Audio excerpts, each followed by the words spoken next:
April 21, 2016, your 30th birthday party. Will you please tell the jury what happened that night with respect to, in particular, Mr. Depp?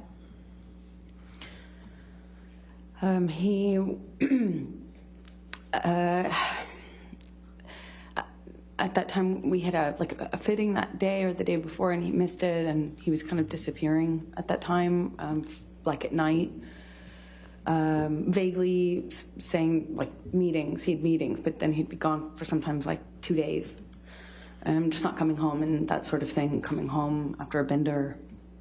Calls for speculation worse. as to bender. I don't think that calls for speculation. I'll sustain the objection. He's gone for 2 days. Go ahead. And I had my birthday was coming up, and it was, on my birthday I said, well, are you gonna make it to my birthday party? We had a dinner planned at our penthouse. I said it would be important for me if you made it. Objection, hearsay. Not offered to prove the truth of the matter. Overruled. Asserted. Thank you. And he told me at some point that day that he had scheduled a business meeting or a money meeting, I think he said, maybe, at 7, which is around the time my birthday was planned for. It might have been planned for 8 p.m. He,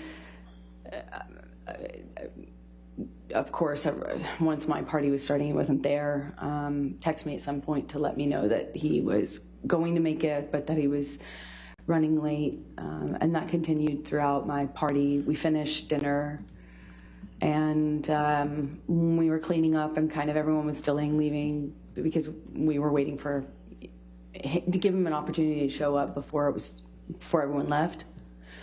And he let me know he was there. I tried to, without saying what I said, I tried to give him the impression that I wasn't going to get on him about drinking or anything. I just wanted him to be there. And we had a toast. We did a celebratory toast. And the guests left. And later that evening, we were in bed, and I had a book, and Johnny effectively said, what's your fucking problem now? And at the time we were getting advice from therapists without saying what they said. It was important for me not to make him feel attacked. So I chose my words carefully. I won't say what I said, but I remember being very careful about how I worded what I was feeling about my birthday and him having missed it. An argument followed that. I got up out of bed. Johnny's side of the bed was closer to the door than mine. I remember him blocking the door, blocking me to get out, kind of shoving me down, and we had a verbal argument, and then that became a shoving match. I tried to shove him back. I kind of felt myself retreat into the bedroom. At some point, he picked up a large, I guess it's a Magnum size, not a normal size, a large size bottle of champagne, and hurled it at me. This time it went through a painting, and I loved this painting. And I remember it just went right through the canvas, left a giant hole in it. And I remember thinking we shouldn't have art in our bedroom anymore. And the fight continued into the salon area, which was outside of our bedroom at the top of the stairs. Johnny picked up my phone. I don't know why. I don't remember what he was saying when he did it, but he picked up my phone and threw it out of the open window of the salon area out onto the street, out onto the downtown street that this window overlooked. In that moment, I went, oh, no, you don't. I saw his on the countertop and picked it up and threw his immediately, 2 seconds later. I didn't want to be stranded this time alone, meaning I didn't want to be the only one stranded without a phone, which had happened to me already several times before this from Johnny. So I picked up his phone, threw it as well. And I said that I wanted to go stay somewhere else for the evening. I left that room, went into the office. We were still screaming names at each other and screaming at each other.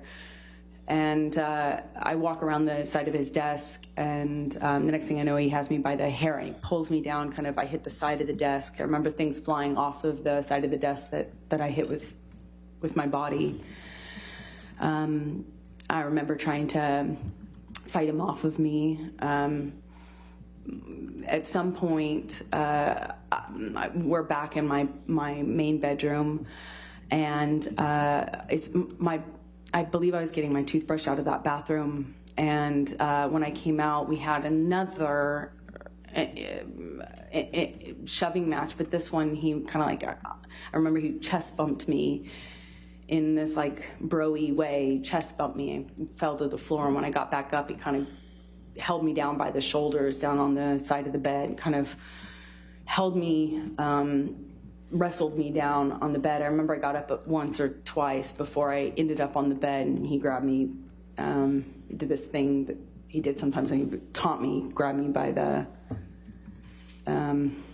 pubic bone, pubic area. Just as best I can describe it is he kind of just pushed me down, held me down by it, and kind of pulled me into it, and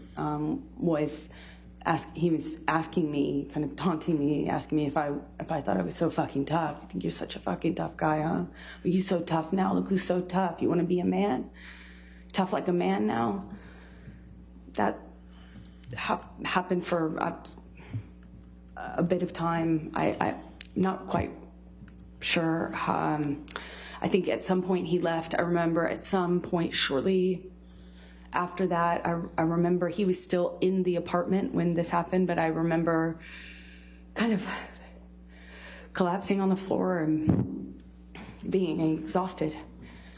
It's just, I remember feeling exhausted and crying and kind of throwing in the towel, if you will. I remember saying to him, just, can we not fight like this? Like, can we start over? Is there anything that we can do? Like, this is really messed up, but can we just not do this, please? Can we stop doing this?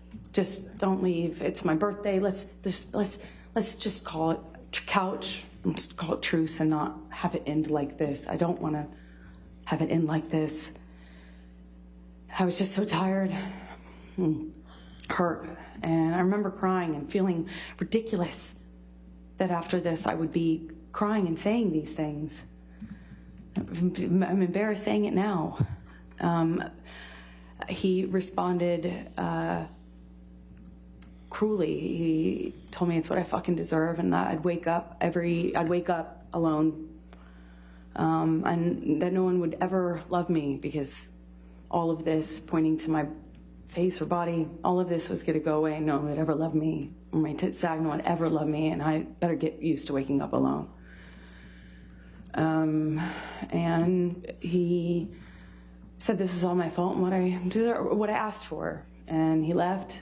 I heard him come back in the downstairs. You know, you can hear the door slam. I remember hearing it open and thinking, oh God, is this going to happen again? What's going on now? And then shortly after, I kind of peeked around to the top of the stairs where you can kind of peer into the lower level. And I just see him briefly, momentarily, and he just screams at me, "Happy fucking birthday," and stormed out. At some point, I walked downstairs and saw that he had also left me a note to that effect. How did he leave a note for you? I was written on a piece of paper as best I can recall, but I'm not sure. And so then the next day, what did you do? I texted, well, I can't say what I texted. I woke up that morning, the morning of my 30th birthday, And I woke up to my best friend crawling in bed with me and putting her arms around me. And I remember wondering how she walked in, because there was a lot of glass on the floor. There's lots of glass. And she put her arms around me and showed me a birthday video that all of my friends, my childhood friends, all of my loved ones made. Of course, stupidly, the first thing I asked her is why Johnny wasn't in the video, because it had been recorded before. It had been recorded sometime before it was clear. And she said that she'd been asking for a few months, and Johnny... Objection, Your Honor, hearsay. I offered to prove the truth. All right, I'll overrule. Go ahead. And so we eventually got out of my bed and grabbed a few things and got the dogs, left for our plans, which our plans had been to go to Coachella, which is a music festival that happens in California. And that had been the plan for a while, that's how we would go and celebrate my birthday. And I remember, as I am accustomed to doing, just trying to move through it, move on, and remember in vain trying to put on a brave face and have a good time, even though it was impossible. Let me stop you for a few things. What, if any, plans were there for Mr. Depp to join you at Coachella? He was supposed to drive down, have dinner, stay in the room, maybe do some writing or something like that in the room. At Coachella? At Coachella, where we were. Coachella happens in a different part of California than we lived in. We lived in Los Angeles, and this happens about 2 to 3 hours away. So I finally got in my car back, and I drove with my best friends in the car. And I'm going to stop you again because I just have a couple more questions before we go into that part. You said you brought the dogs. Who were the dogs you brought? Johnny's dog, at the time, Boo. My dog, Pistol. We shared them. They're teacup Yorkies, and I believe Raquel, my best friend's dog, which is a mutt. Okay. What, if any, issues did Boo have with bathroom problems, if you will? Objection, leading and relevance. Overruled all that. She had eaten Johnny's weed when she was a puppy and had bowel control issues for her entire life, among some other issues. She was, we regularly had to take her to the vet to try to figure out, well, what was wrong with this dog? Never met a dog that was quite like this.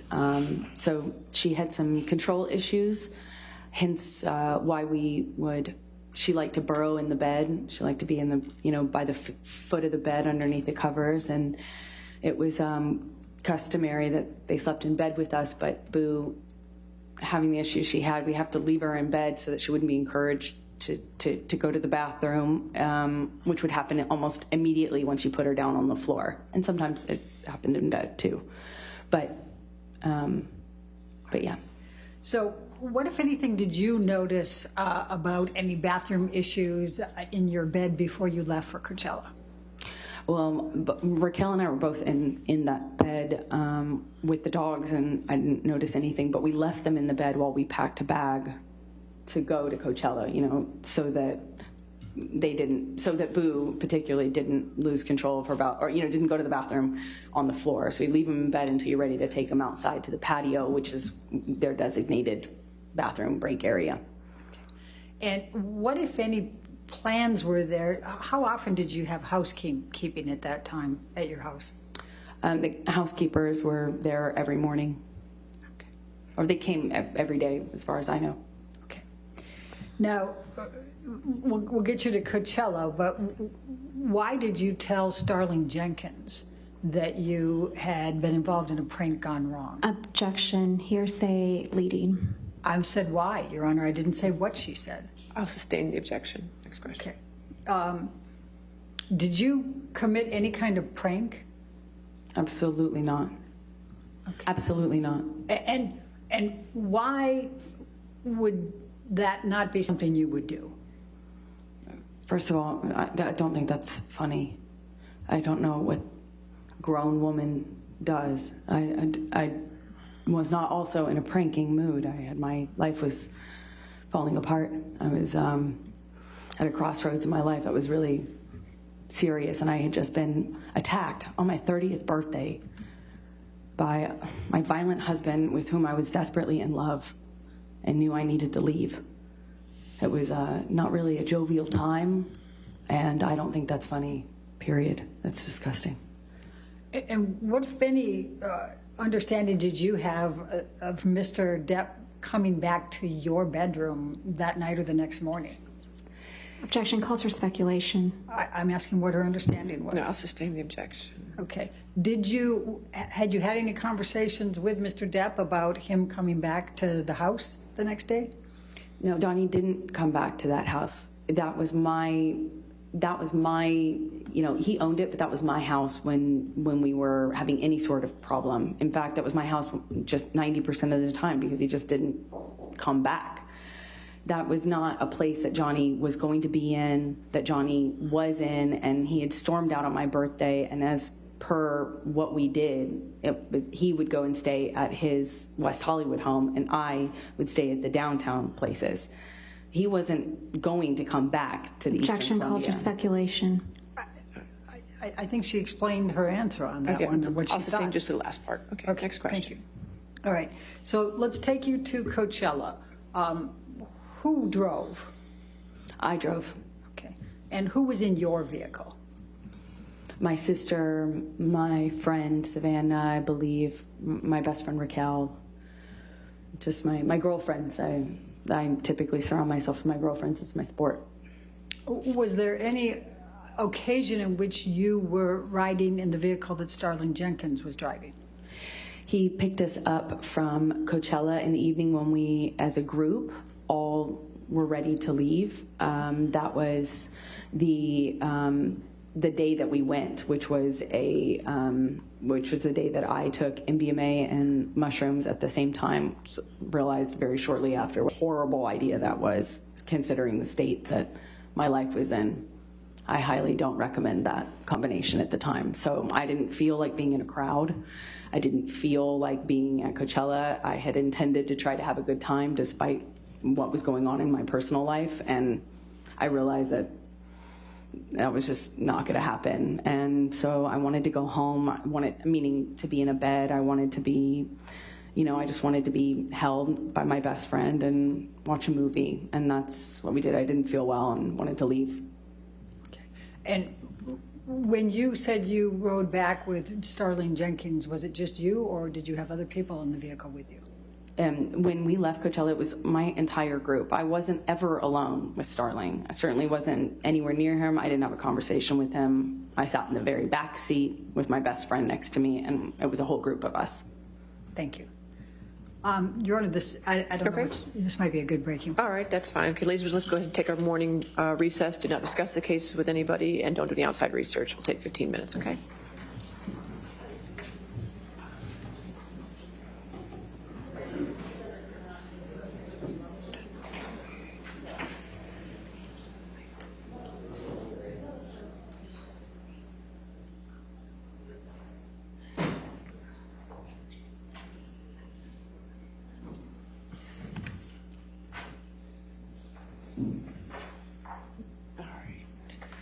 All right, we'll just come back then at 10:50. Is that okay? All right, 10:50. Thank you. All right, thank you.